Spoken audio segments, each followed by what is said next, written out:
My name is Harrison Yu, and this is my presentation on college recruiting and anxiety in high school lacrosse players. It is first important to understand that mental health issues among athletes at the high school and college level have been a prevalent issue around the world. Anxiety is an emotional experience, state-like, trait-like, and meta-experience, and a component of psychobiological state, which can be described among 5 different basic forms: form, content, intensity, context, and time. Over 40 million adults in the US, 19.1%, have an anxiety disorder. The graph on the right, published by the Health Psychology Research, shows responses from athletes ranging from the ages of 16 to 17 on how much stress they felt on a weekly basis. 1 being not stressed at all, and 5 being extremely stressed. And the study on the bottom, the graph on the bottom, shows how athletes face an immense amount of stress, which can also be seen by the graph on the bottom, showing the difference between the amount of stress an athlete feels compared to a non-athlete, ranging from ages 18 to 20 to 71 plus. More anxiety. Anxiety disorders affect 31.9% of adolescents between ages 13 and 18.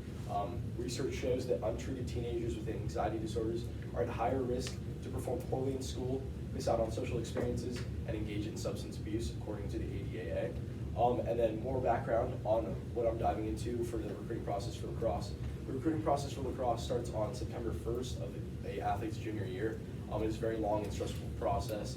You can be reached out to on September 1st, or even going all the way to the end of your junior year, or your senior year. Some introduction on the athletes that I interviewed. Athlete number 1 is committed to Hofstra University in Long Island. He's a senior in the class of 2024. Athlete number 2 is committed to Lafayette University in Philadelphia. He's a senior and also committed to, and a senior in the class of 2024. Why this topic is interesting to me: I'm currently going through the recruiting process and have been since September of 2023. I have friends across the West Coast who have gone through this process and who are also going through this process right now. I have some friends who committed last year and also are starting to commit this year. And tying this linking to my anxiety, when I was younger, I experienced panic attacks and points where I was anxious about anything I had to do. So diving into how the recruiting process can affect other people as well as myself on the anxiety basis was of interest to me.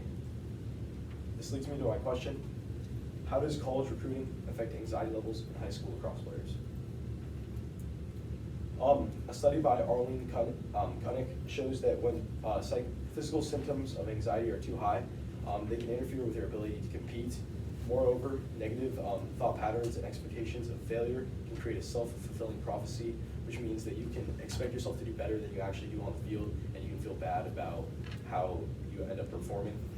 Similarly, a study done by Vivian Vedetto Silva Rocha shows that there is evidence that younger athletes have higher levels of CA, or competitive anxiety, in the somatic dimension, which refers to a body structure, bodily sensations and memories, and in the state condition, but the effect size can be small. A research done by Carolina Lundqvist shows that the combined demands of elite sports and school can negatively affect mental health, stress, burnout, depression, and anxiety. And this can also skew perceptions of performance expectations and increase the risk of illness and injury. Elite young athletes have to cope with multiple psychological demands such as training volume, mental and physical fatigue, social separation of family and friends, or the time management problems that may lead to reduced mental and physical recovery, whether that be sleep or just rest at home. When looking at young athletes, 95% of these athletes reported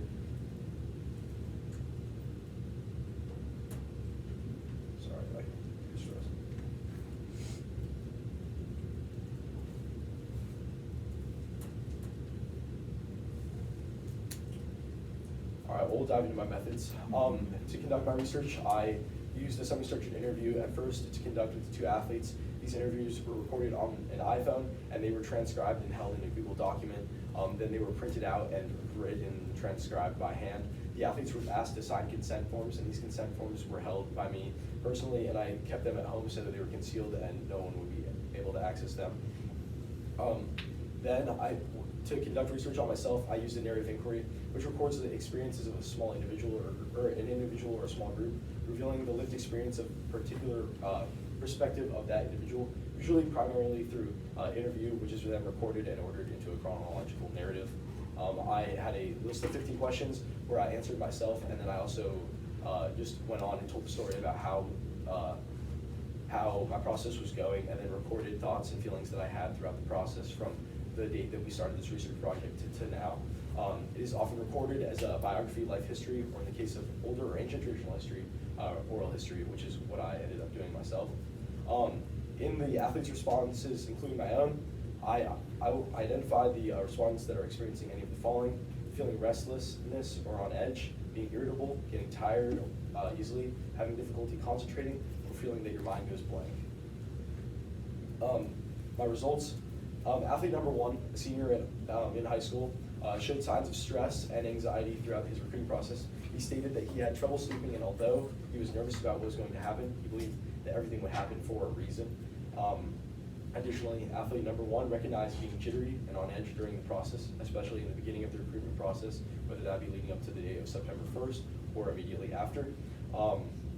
Despite the future outcomes of his future, when asked, "Did you think it affected how you played before you committed?" he responded, "I think it made me play harder. It didn't really affect me. I just knew that I needed to play hard to get recruited, so I think it gave me more motivation. I used it as a helping factor." In regards to on-field performance, athlete number 1 outlined how during the process he was stressed on the field, but this also pushed him to go harder, like I said. He said that he saw a major decrease in his anxiety that he was feeling after January 15th, 2023, when he did commit to the school that he committed to, which is Hofstra.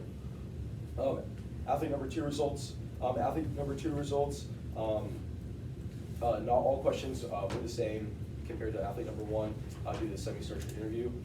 Athlete number 2 was reached out to by colleges starting on September 1st, the first day of contact for Division I lacrosse.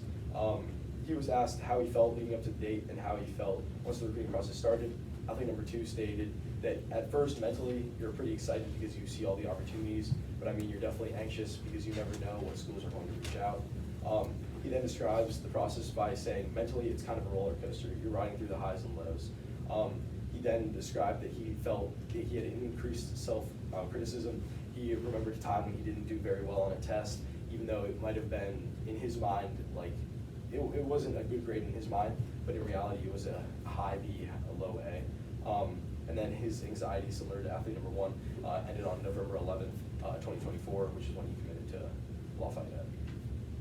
Personal results. I responded to my own set of interview questions and added notes along the way when reporting my own feelings. Moreover, I'm still experiencing forms of anxiety due to the fact I'm still in the recruitment path. I noticed that leading up to September 1st, I started to experience restless nights and times where I could not think about anything other than what would happen once recruiting came around. Once the process started, I continued to have nights where I had trouble sleeping. This would not happen every night, but maybe once or twice a week. I personally noticed that I felt more critical of myself in the classroom and on the field as well. When I would miss a ground ball or when I would miss a shot, I would feel a lot worse about myself for a mistake that happens to everyone, no matter how good you are or how much skill you have.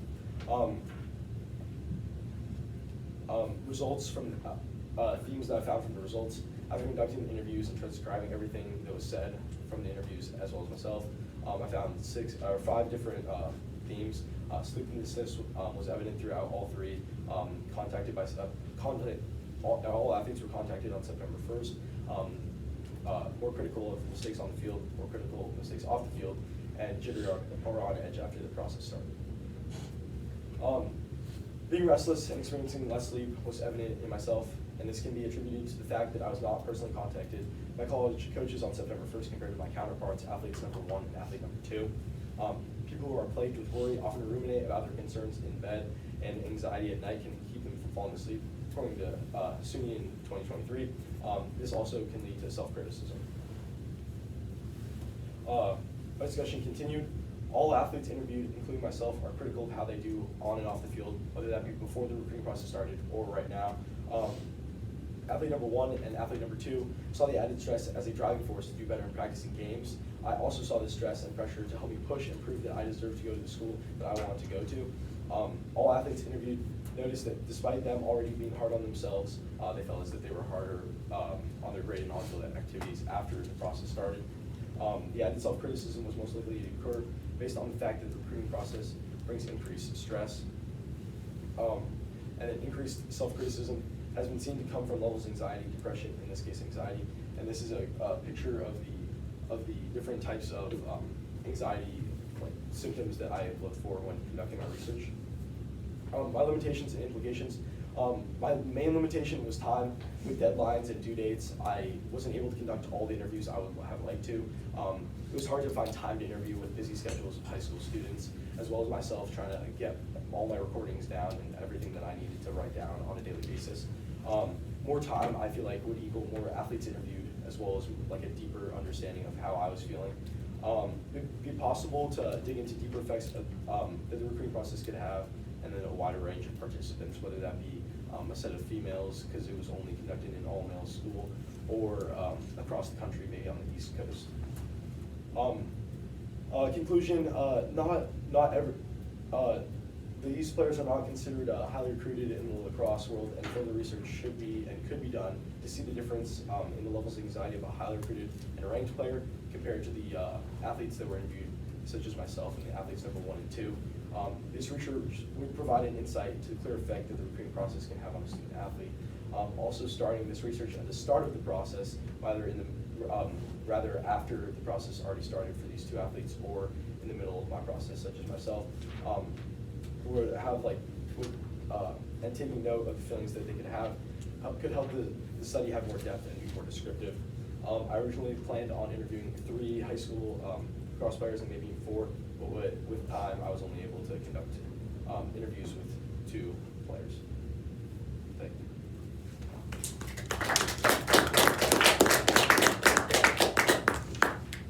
Thanks, Harrison. The panel's got a few questions for you, and then we'll wrap this up.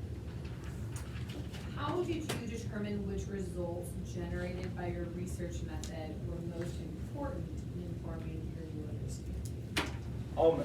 At first, I wasn't exactly sure on what results I would get, being that I didn't really know how these kids were feeling.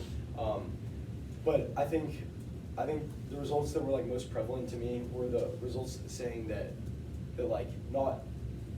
not just myself is feeling these feelings about irritability and feeling on edge on a daily basis and feeling that you're not good enough, but I think knowing that the 2 athletes interviewed are also feeling these things and finding similarities between all 3 helped to formulate that almost everyone going through a process like this, whether that be lacrosse or in another field, it's not an uncommon thing. With what you found in your research, if you continued on in that area, what was your research next? What areas would you be looking at? I would most likely conduct more than just 2 interviews with each athlete. I would probably dive deeper into maybe over a course of their process. I would probably try to interview younger age groups who are going to go through the process next year, and then have them get interviewed over a course of maybe every 3 months. And then every 3 months I would have an interview with them, see how they're going, and then I would have them take note of what is going on in their life, and then maybe try to either go to another all-female school, or a school across the coast, on the East Coast, or even a school in the West Coast, where I can get more participants and dive deeper into how everyone is feeling about this. How did you handle the uncertainty of the research process?